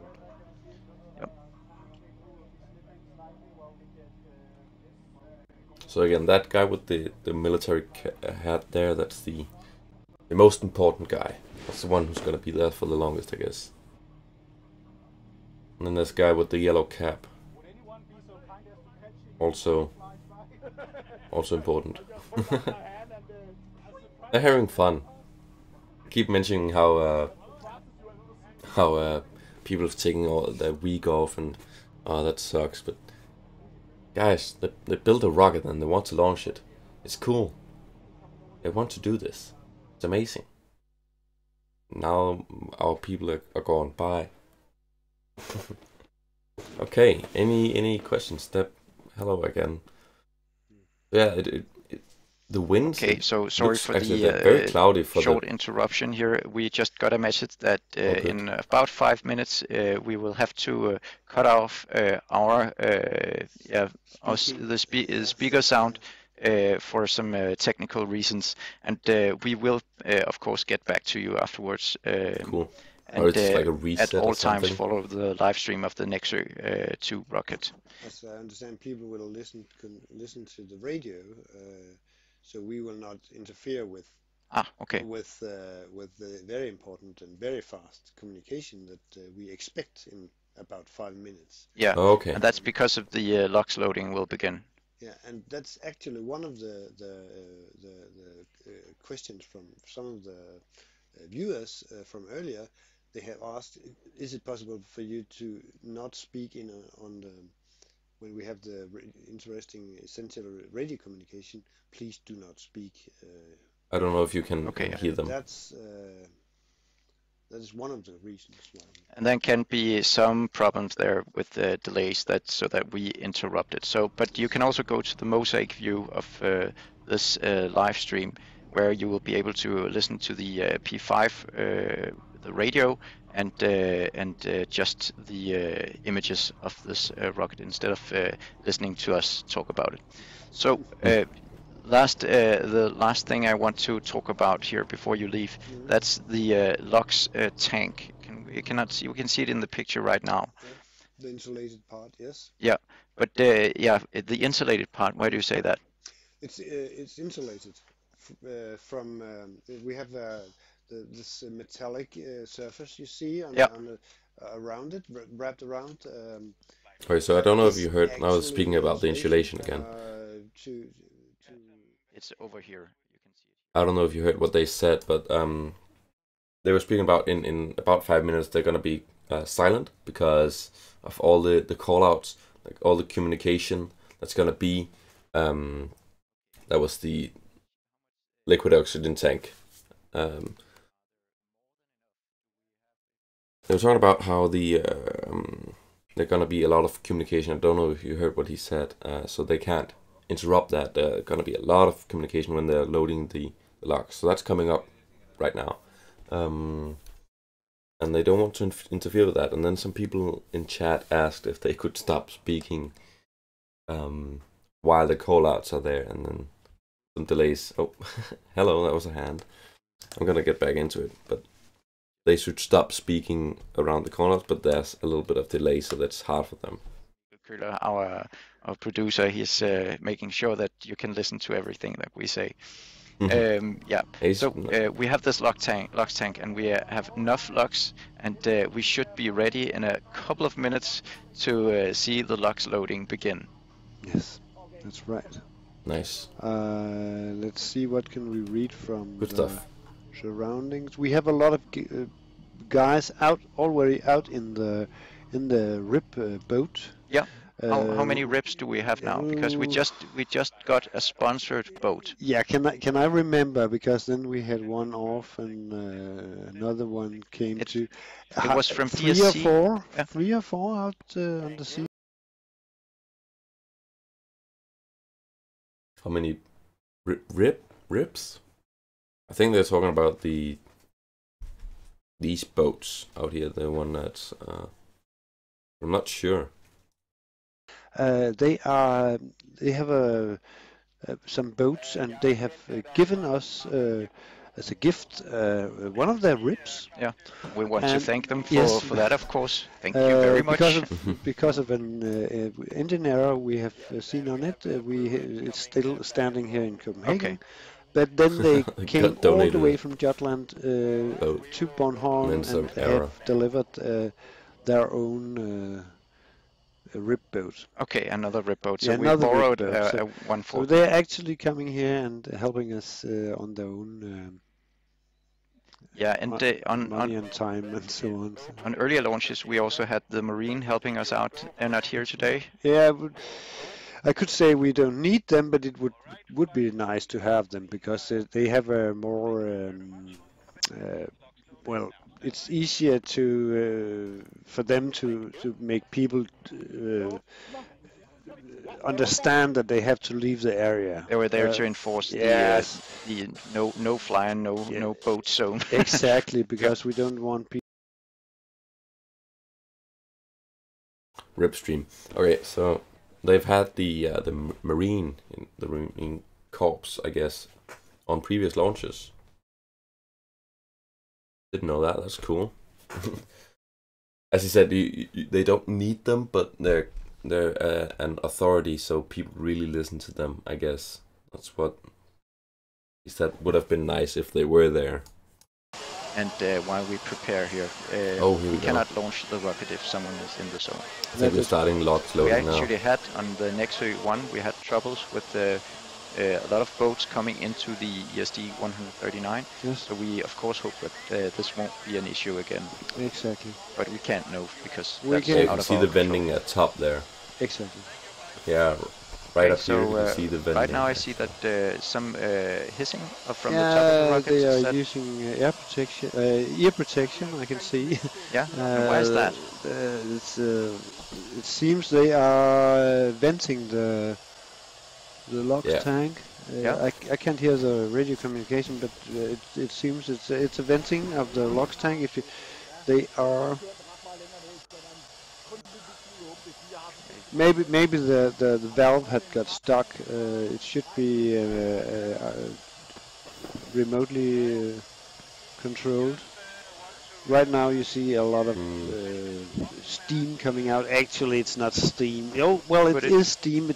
Could it be this point 713 where they open the LOX vent valve? Yes. And then it's just prior of But the LOX loading there must be a process. reason why he had to Somebody climb dangling. up the Well, ladder. that's in Okay, he doesn't do that normally. Okay. Normally not. Okay. We did this C acceptance test where we did all of these this process. Was this included in the C acceptance test? It's exactly the same. This So there it may is on be purpose, that's good. That's few all I wanted to know. adjustments, but these papers they're flicking around all the time. That's the complete plan with all the checklists, and you can find that on Yeah, we on mentioned that our, earlier. Yeah, You can go into the our webpage copsub.com and look for the article called "Go for Launch," and in that article you have you can download the flight plan. And the papers in our corner here, that's not in the studio. That's actually in the back. Yeah, that was what I was somebody in the wondering. background Like, trying to figure out where we are in the flight plan. looked like someone was trying to give them a piece of paper. Okay, so now I think we will get the message that we need to cut off the audio from the studio, but we'll just wait for a second. Okay.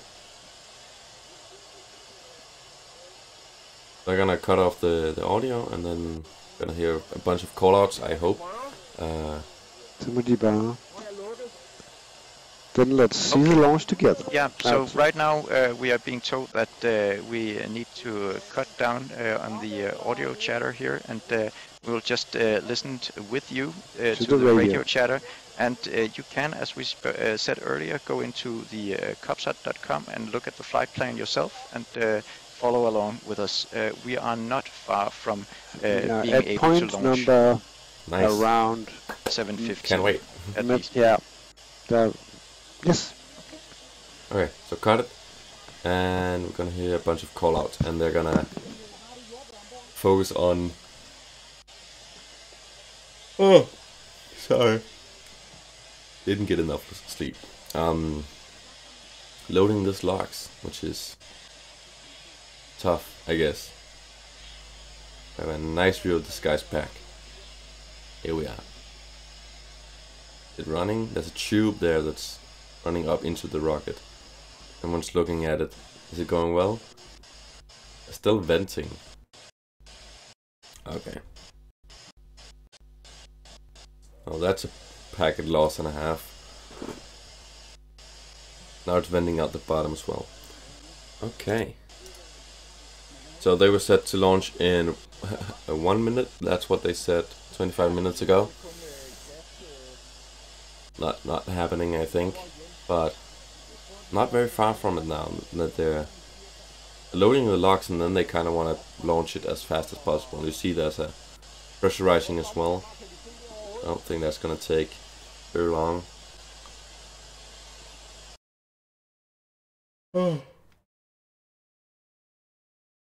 Guy with the camo hat. Make them go faster. I want to launch, and I also want breakfast.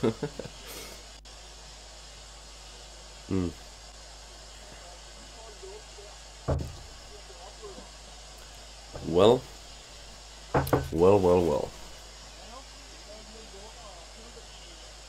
10 people watching. Hello, everybody. Welcome. Do you have any questions? Because we have a bunch of time where they're not gonna be speaking down below. We have to talk about something. I guess I have already explained the rocket, and so yeah. There's the flight plan down there in the right hand corner.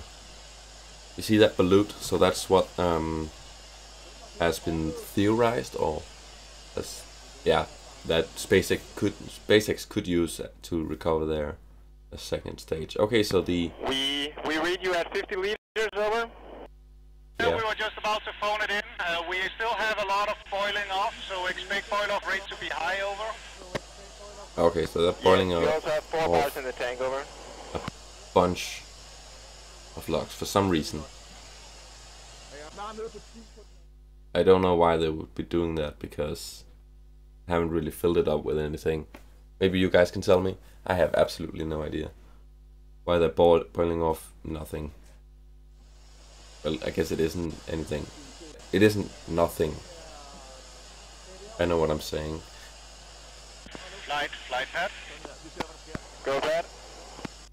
This pad for logs. We have the main Dura supply line closed off, settling hopefully at 60 liters, over. Yes, I say we continue with the plan, and then we top off at step 720. Over. Okay, so in We concur. 4 minutes they're gonna top off. Okay, so they are actually loading the logs right now. So That's that just means that the 714 is complete, correct?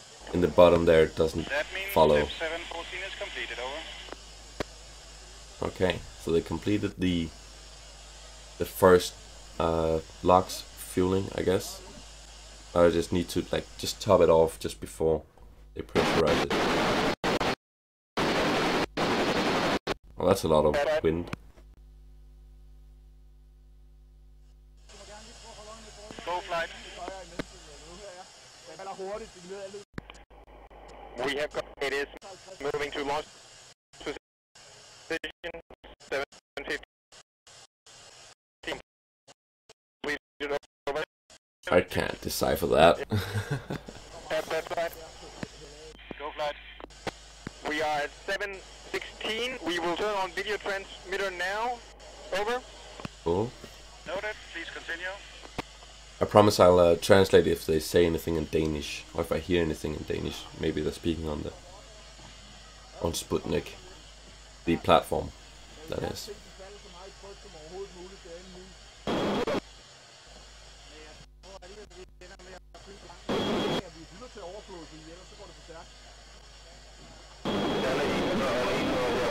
Whoa.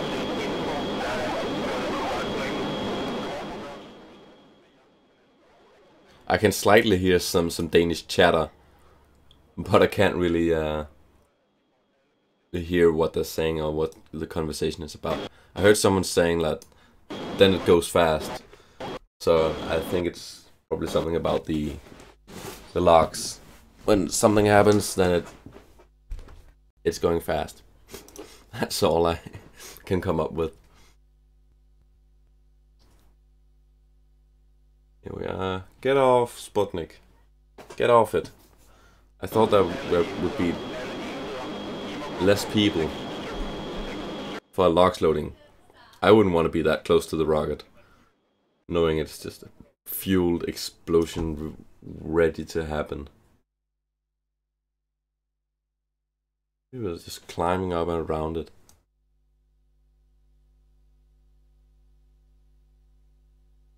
And just look at the rocket. It's just dangling around. It's just, what the hell?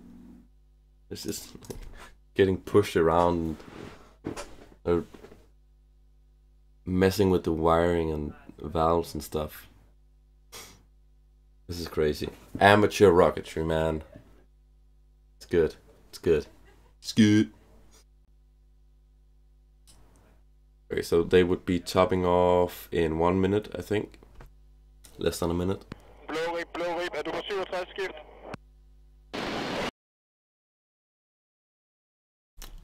Stop loading, please. 67 skift.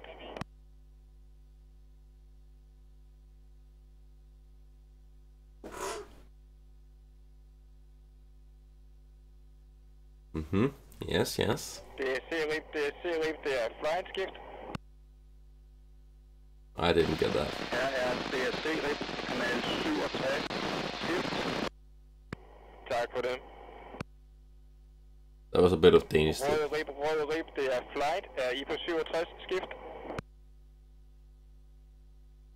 That 67 They're confirming that they're all on 67.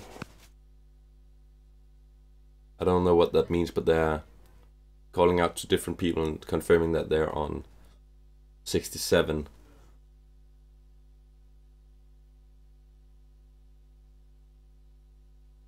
Pad flight. Flight. Yes.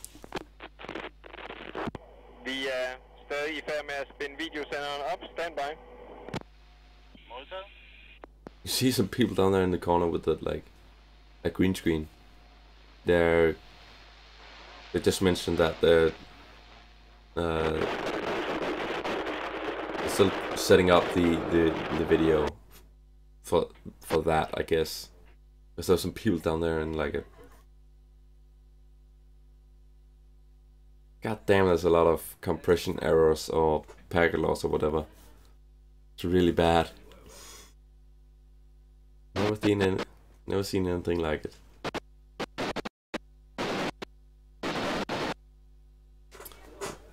Yes, hello, Copenhagen Suborbitals. Yeah, I'm getting really hungry. Can you just make it go quicker? Just launch it. Yeah, cool. Thanks. Yeah, I was up like I've got 6 hours sleep. I need breakfast now. Cool. Got a deal. Nice. Pad flight. No flight. I got it. Complete. Over. Noted. 716 completed. Okay, they're complete with the logs loading now. 717 is also completed, and we will top off soon. Over. Nice. Sounds good. 717 completed. Main engine. That means you'll go for 718. Video and photo, board blue rib, and move to launch position. That's wrong. Up there, main engine. Fuel loaded. There we go. Loading Nexø 2 with alcohol has finished. After static loading logs will commence. And if you can simultaneously make Sputnik crew board DSC rib. Over. They just loaded the logs. Please tell me they loaded the logs. 719 over. Guys. Correct. This is Pad initiating 719. Standby. Initiating 719. I think that's like the different steps on the fan. The thing says fuel loaded, but I'm pretty sure they just loaded the logs, not the fuel.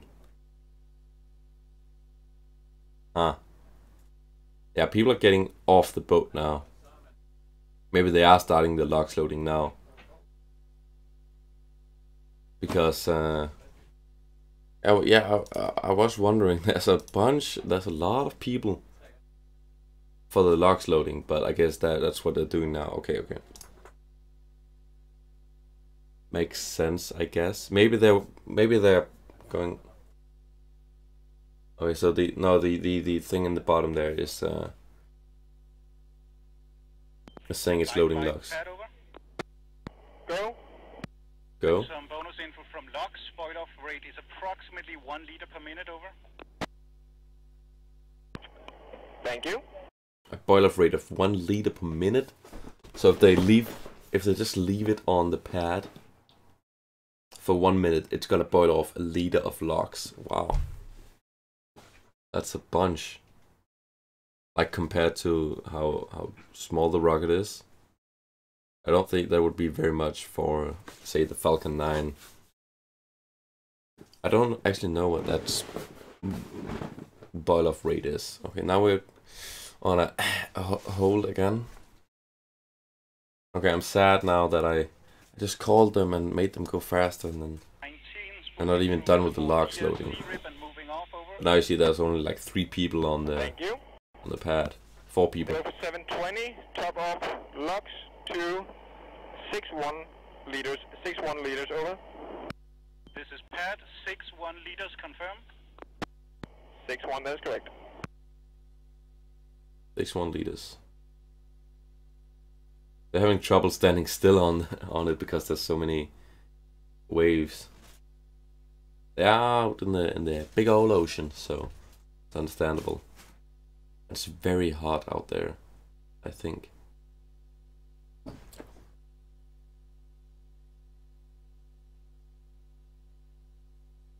That's not really good for the boil off rate. Now it's 22 degrees. All stations, this is flight. Launch is 5 to 7 minutes. 5 to 7 minutes from launch. Ooh, nice. Okay, so the thing in the bottom is just delayed, I guess, or maybe they are loading the logs and it's just gonna be very fast. So in step 720, logs top up is in progress. Over. Thank you. logs top off. Okay, good. They're gonna be ready in just a minute. So 5 to 7 minutes to launch. Great, lovely. Logs loading. Loading Nexø with logs has commenced. The logs is cooled down to minus 183. That is really cold. If you were wondering. What is the absolute zero? Absolute. It's 1 Kelvin. Oh, I just searched for absolute. That's dumb.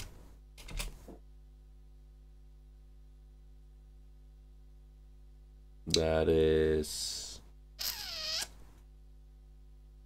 minus 273.15.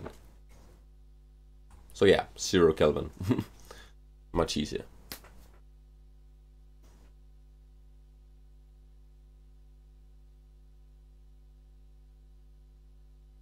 No callouts. Okay, so as you can see down there. Wait, what? Has it gone backwards? The logs loading. And we see you at 64 liters. I think this is good. Okay.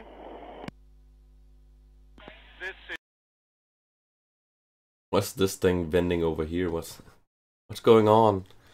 I feel like there's a bunch of confusion, but they probably have it under control. So they are just confirming how much logs they've loaded. They're topping it off. Pad here, report 720 complete, over. Good. Now we need to speed it up. Carry out 721. Detach fuel line, over. Detach the fuel line. In progress, standby. Nice. It's so primitive and I love it. You're usually just like you're used to the big rocket launches and everything is just automated and done like at a distance because it's such a huge potential explosion. Here just detaching the fuel lines manually. There are like 4 people on the pad. I love it.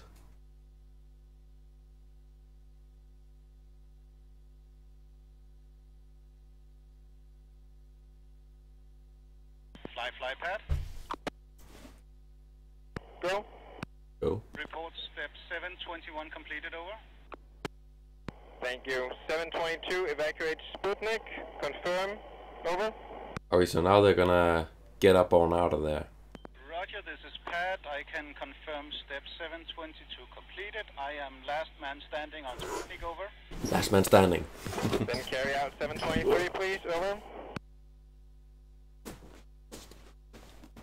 Nice. Carrying out 723, standby. Here we are. Getting ready. So you can't. There we go. No people on the pad. Oh, last man standing is out there to the left. The rocket is fueled and ready. They have to get out of there fast so they can just light the engine so they don't lose any more logs venting out. Are you guys ready? I'm gonna remove my slideshow here. 723 completed. Ignition key inserted, over. Ignition key inserted. 24, remove igniter short, confirm when safe. Here we are. Red rib and pulling plug, standby. There's still people right there. They just have to speed off in their boat. Just have to confirm. That rocket is just all over the place. God, that doesn't look good.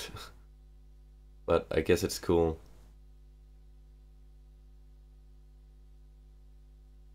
Come on. Guys, what? You're gonna launch?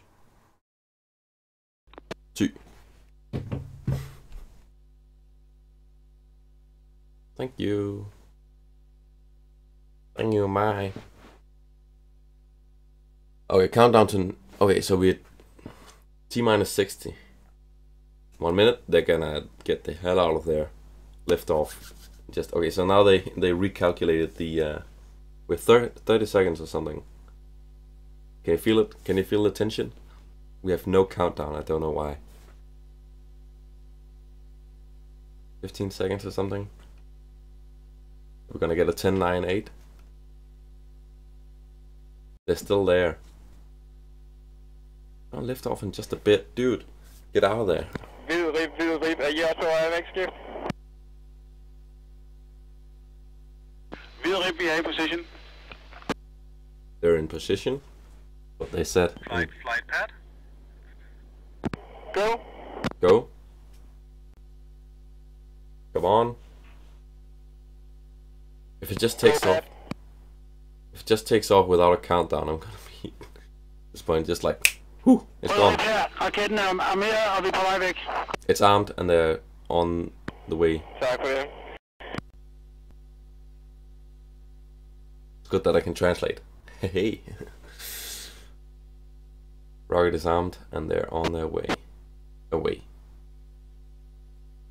Alright, we are software armed. Rocket is in internal power. Nice. Come on. Come on. Guidance navigation computer is armed. Nice.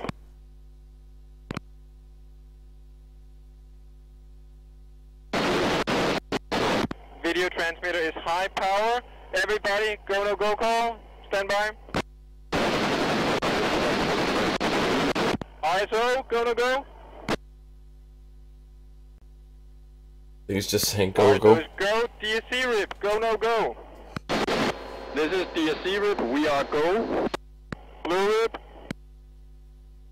rib. Nice. Come on.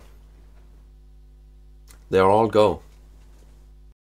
Thought you were done with the countdown. Blue rib, go no go.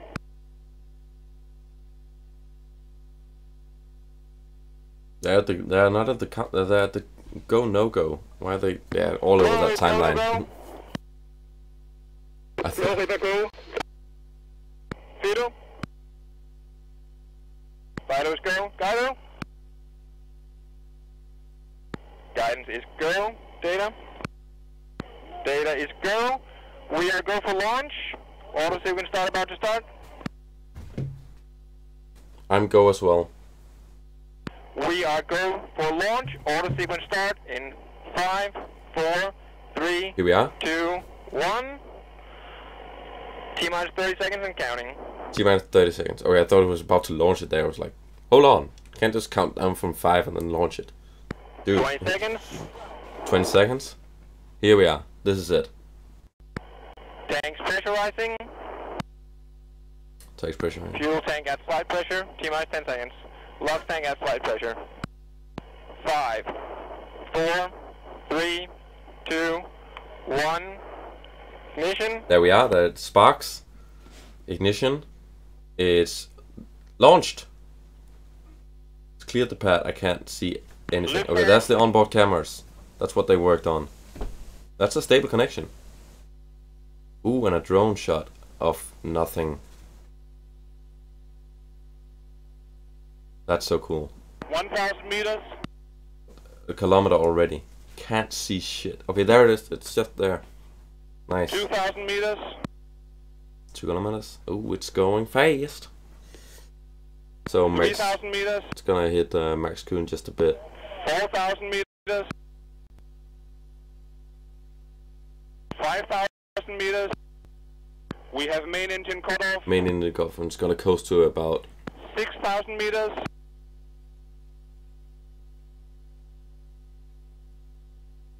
gonna coast to about 9 to 12 kilometers. Now it's turning around. That's apogee. The nose cone is, and the parachute is deployed, Apogee. or at least the drogue chute. Chute is deployed. Nice. Okay, so that's what failed last time. So that's good. That is all over the place, but it's... Chute is carrying the rocket nose up. Woo! fantastic. 5,000 meters. 5,000 meters. So now it's going down. The only cameras that actually are working are the onboard cameras, because those up in the air can't see the rocket. That's great. Not great. It's funny, but 4,000 meters. 4,000 meters. There we go. It's coming down. Oh, you see those waves? It looks like a seamless texture, just copied over. We're in a simulation. Holy shit. This is proof. 3,000 meters. And we have parachute deployment. The parachute deployment. Stand by for reefing. Not I was about to say the parachute, but it's not a parachute. It's like a, what was it? I forgot what it's called now. The balloon that's deployed. Yeah. 2,500 meters. 2,000. This guy, it's gonna splash down with less than 30 kilometers. That's still pretty fast. Not for like a rocket, but I wouldn't want to hit the water with 30 kilometers an hour.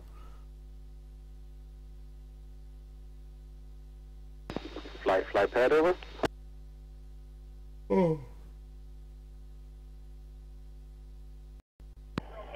Bearing 272. Bearing 272. Fido, white rib confirmation. We see the parachute. There it is. Blue Reap, do you see the parachute? Over. Ooh. 2,200 meters. What's cool is that we're actually gonna see the recovery on stream. I guess it's on the timeline. Visual on parachute. Visual on parachute coming down slow through the clouds. We've got a visual on the parachute. It's good. It's cool. Blue Reap, this is Fido. Do you have visual? Well, that's a horrible sound, dude. 2,000 meters. There it is, and you can see the rocket as well. Oh, that looks cool. Looks really cool. Lovely. White Rib, we have visual on parachute. Boost carrying rocket. We can see it. Good mission. Good demonstration of technology. This is Fido. Do you have a visual? Over. This is Night Run reporting in. We have a visual confirmed.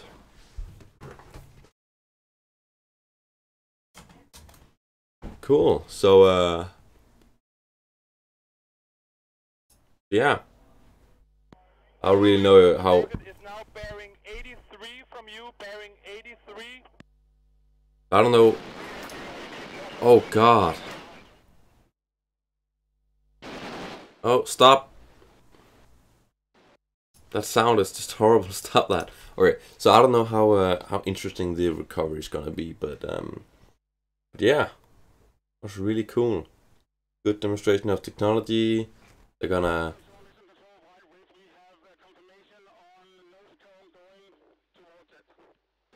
So they have confirmation on nose cone. This is Fido. Do you copy? Over.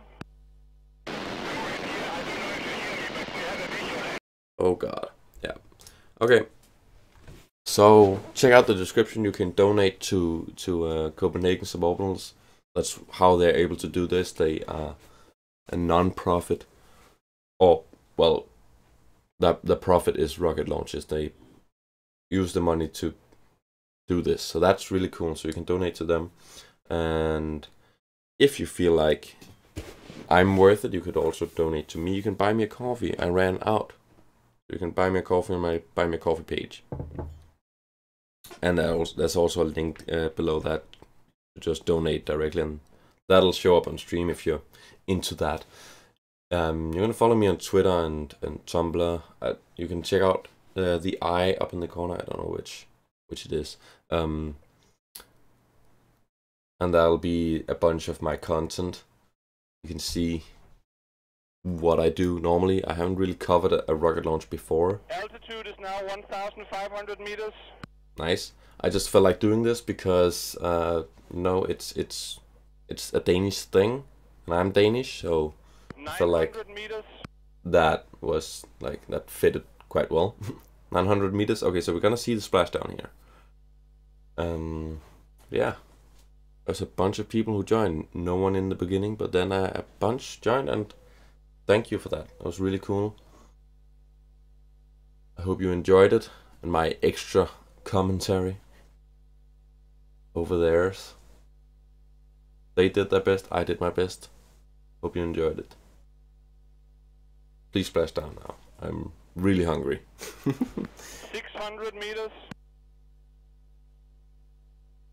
600 meters. Ah, yes. Ah, yes. Blue Rip, the rocket is bearing 7373. I think that's the position.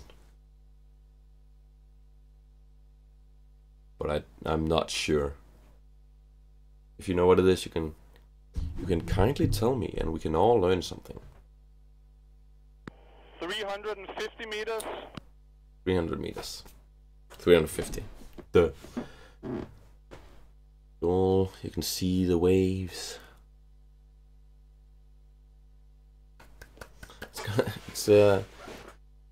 I think it's gonna hit the target splashdown, which if I can just find the video of the last time they flew the Nexø rocket. 100 meters, stand by for splashdown. That didn't really hit the target splashdown. 50 meters. Launch and quote-unquote splashdown. There's a video here. Okay, we're gonna see the splashdown now. There it is. That's the water. Oh. And we have surface contact. Nice. Surface contact. All stations, all stations, all stations. This is Fido. The rocket is down. The rocket is down. Woo! Well done, Copenhagen Suborbitals.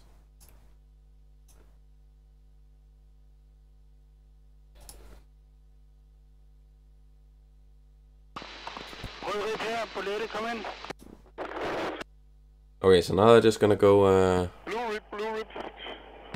Go and recover that. Rød Rip. Bolette, kom ind. Ja, Bolette. Kan vi sætte crew af? Crew af. Roter nu. Ja, tak. Roger over.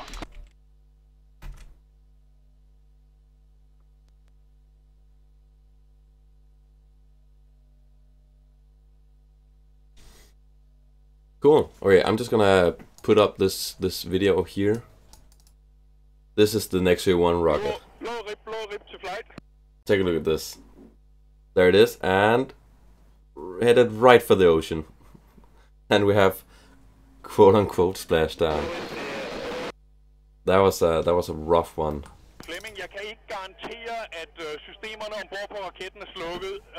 Batterisystemet kørte ikke den shutdown-sekvens, det skulle. Så I skal være varsomme med videosenderen. Okay, that's interesting what he just said there. I don't know if you heard it. He said that he said he can't guarantee that the battery systems are shut down. So he can't guarantee that the rocket is actually shut down. It didn't run the correct procedures at shutdown when it went down there. Okay, so I think it's time to round it off here. They're gonna go and recover it. You can follow that on their stream. There's really not much to say about that. So thank you everyone for joining, and we had a successful launch and a successful splashdown, and all good. It was very fun to cover my first rocket launch. Hope you had some fun. I sure did. Again, take a look in the description if you want anything to do with Copenhagen Suborbitals, or me for that matter. Hit like, hit subscribe, all that YouTube stuff. I'm a YouTuber. Anyways, yeah, thanks for being here. It was fun. Okay, bye.